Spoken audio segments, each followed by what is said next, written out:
Hey YouTubers, it's Charlie. So this is going to be my Supergirl episode 7 video. Big WTF reveal for the Hank Henshaw character, so just careful for spoilers if you haven't seen it yet. Just because I haven't been doing Supergirl videos for every single episode, this video is going to be a little bit different, but you get the idea. Just to explain the really big reveal first. The big thing everyone's talking about is that Hank Henshaw on Supergirl turned out to secretly be J'onn J'onzz, the Martian Manhunter from the comics. Huge WTF. I could not be happier that the character is on the show. Before we found out that's who he secretly was, I was actually a little upset because I was like, well, if he's going to be Hank Henshaw, then he could be Cyborg Superman. But if he's secretly Martian Manhunter because of the glowy red eyes that we've seen the last couple of weeks, does that mean that there is no real Hank Henshaw from the comics on the TV show? Like, are they saying that character doesn't exist at all? But the really cool thing that the TV show did that kind of made me breathe a sigh of relief is say that Hank Henshaw died. So the way J'onn J'onzz explains it is that he was running from the real Hank Henshaw and Kara and Alex's father. They were pursuing him just like they would pursue other alien fugitives on the planet. Like he says though, Alex's father, played by Dean Cain, realized that Martian Manhunter was not a villain and tried to help him. But the real Hank Henshaw was crazy. He would not stop until Martian Manhunter was under lock and key. During the pursuit, Martian Manhunter believed that Hank Henshaw and Dr. Danvers died. Now, as he was dying, he made the promise to protect the Earth as well as protect Alex and Kara's secret. So he assumes the identity of Hank Henshaw, who's in charge of this organization that tracks down alien threats. Now, that doesn't completely explain why he's been such a dickhead to Kara and Alex. The reason the producers explain he's been so short with Kara, specifically when she became Supergirl, is because he is afraid that she is going to mess up his operation. He feels like he's using this organization to keep the Earth safe. Like, he really is trying to keep it safe. He doesn't want the same thing to happen to the Earth that happened to his home planet of Mars. What happened to his home planet of Mars, though? In case you haven't read the comics, there was this throwaway line in the episode where Jem said that he's going to hurt or kill all the loved ones of Martian Manhunter. And as he turns and walks away, he says there's no one left to hurt, just implying that all of his family, all of his people are dead. He believes himself the last living survivor of Mars. Now in the comics, what happened to his planet, there have been like a couple different versions of the character. They changed the continuity a little bit. But essentially, his brother became this evil figure in their society and created this plague that led to the downfall of their society. Martian Manhunter was inadvertently teleported to Earth where he was stranded. Now he did say he got stranded on Earth. They've changed the reasoning for that, the way that that happens at various points in the comics, but essentially he gets teleported to Earth because of this science experiment and gets stranded. But he still believes himself the last living survivor of Mars. The reason he's called Martian Manhunter is because he was a manhunter. That was his job when he was on Mars. He was a peacekeeper. So now he's just continuing his mission on his adopted planet of Earth, just the same way Superman would. But the reason he has a beef against Superman on the TV show, as well as Kara now, is because he feels like they're causing too much trouble, causing more problems than they're solving.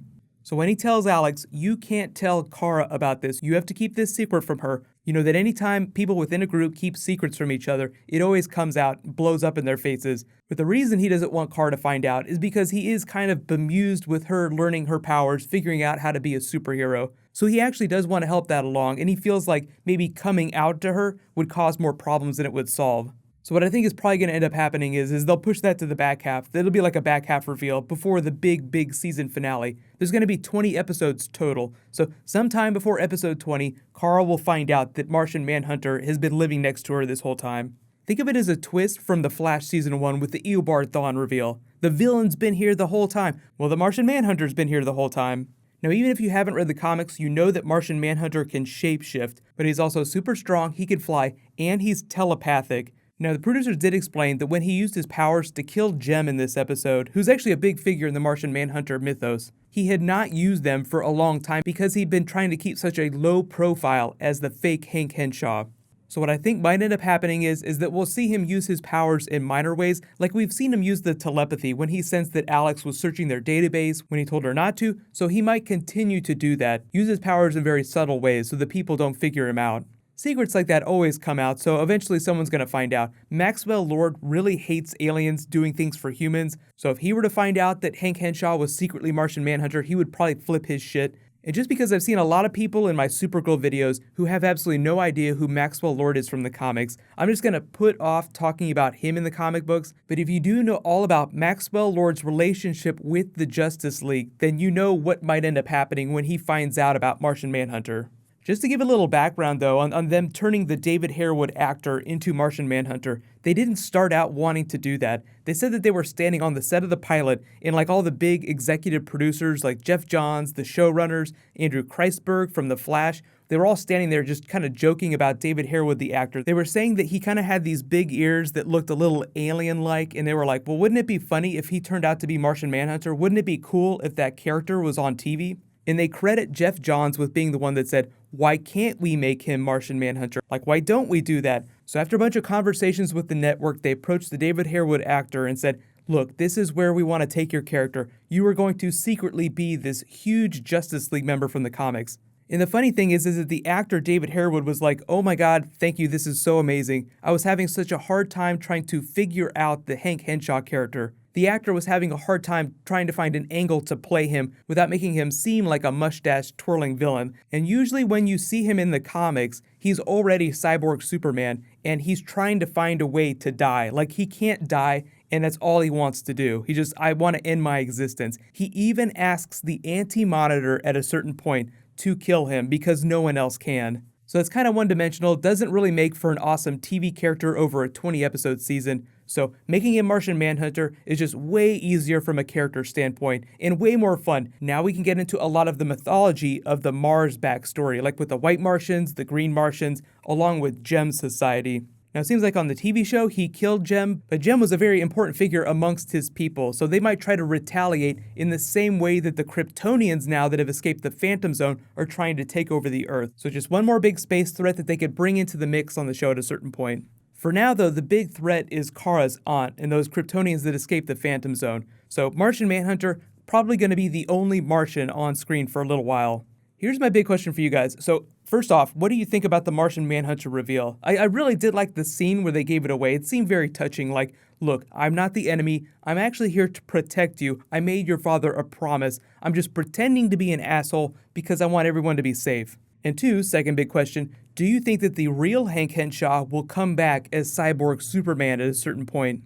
Here's my thoughts on that. Why would they use the Hank Henshaw name if this person was secretly going to be Martian Manhunter? They could have used any kind of fake name generator for this character, and then at some later point in the series actually brought Hank Henshaw on the show as like a villain of the week or something like that. My thoughts are is that they chose the name because they want to use him on the show in a big way, but they want to tease it out. Like, they very clearly did not know that he was going to be Martian Manhunter when they started writing the show. That only developed over time, but I think that they're going to try to spin it out into something a little bit more fun. Like, oh my god, he's not dead, and he's a cyborg now that we have trouble killing.